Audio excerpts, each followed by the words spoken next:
They shall not grow old, as we that are left grow old. Age shall not weary them, nor the years condemn. At the going down of the sun, and in the morning, we will remember them. Those lines are better known than the name of the man who wrote them.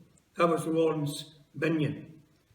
His poem for the following is part of Remembrance Day ceremonies across the English-speaking world.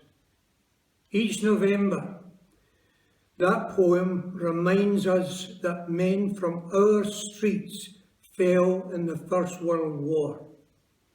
They and about 1 million others from these shores died in that conflict. And let's not forget, particularly at this time, that many returning soldiers survived the war only to fall victim to that deadly virus which was sweeping the world. For people in these islands, the death toll in the Second World War was not quite on the same scale, but Inverclyde again suffered military, naval and merchant marine deaths. Civilians too shed their blood during the 1941 Blitz. So we need no reminder that it is fit and proper to honour our dead. And the Allied dead of World War II did not fall in vain. Quite simply, they died to prevent the triumph of evil. A harsh peace followed that war, and a remarkable 30,000 national service conscripts died.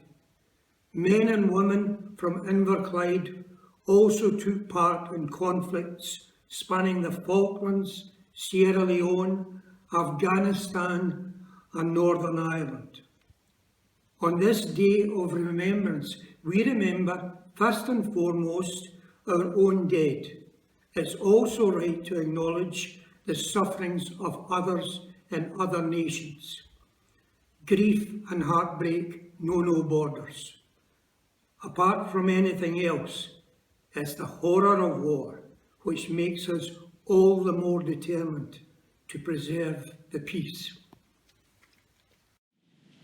Last year on Remembrance Sunday, I had the pleasure and the honour to be present in Inverclyde in order to commemorate the sacrifice made by so many soldiers and civilians as well during the Second World War in order to bring us peace, security, freedom.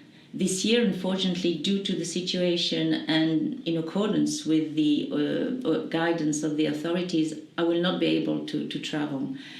But I will virtually lay this wreath both to the General Monument and also to the monument dedicated to the memory of the French Free Naval Forces who side by side with the Royal Navy fought during the Second World War in order to give us peace and freedom. I do hope that next year we will be able to meet again for this very important moment, to remember the sacrifices made, to remember the past in order to live freely in the present. Take care, obey by the rules, and see you next year.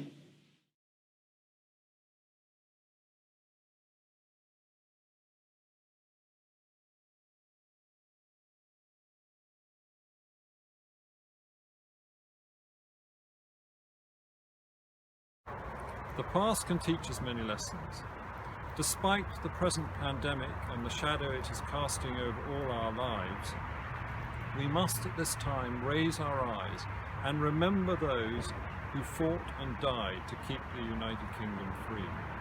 Our forebears from all corners of these islands and many other countries around the world came together and fought and died, but ultimately they prevailed over the enemy. And together, with the same determination, we too will prevail over this virus. So at this time, let us remember the standard they set, the sacrifice they made, and draw on their example to show the same determination in our present battles. Let us remember them. So this is a different Remembrance Sunday this time. Obviously due to the pandemic, things are very different. But we do hope that you'll take the time to stop and pause and remember the members of the armed forces and their families who have served the world wars and conflicts since. We do hope that if you get the opportunity and you're able to, that you can make a donation to Pop Scotland. Because throughout the pandemic and throughout the year, we do support the armed service family. So please do, if you can, stop and remember and make a donation.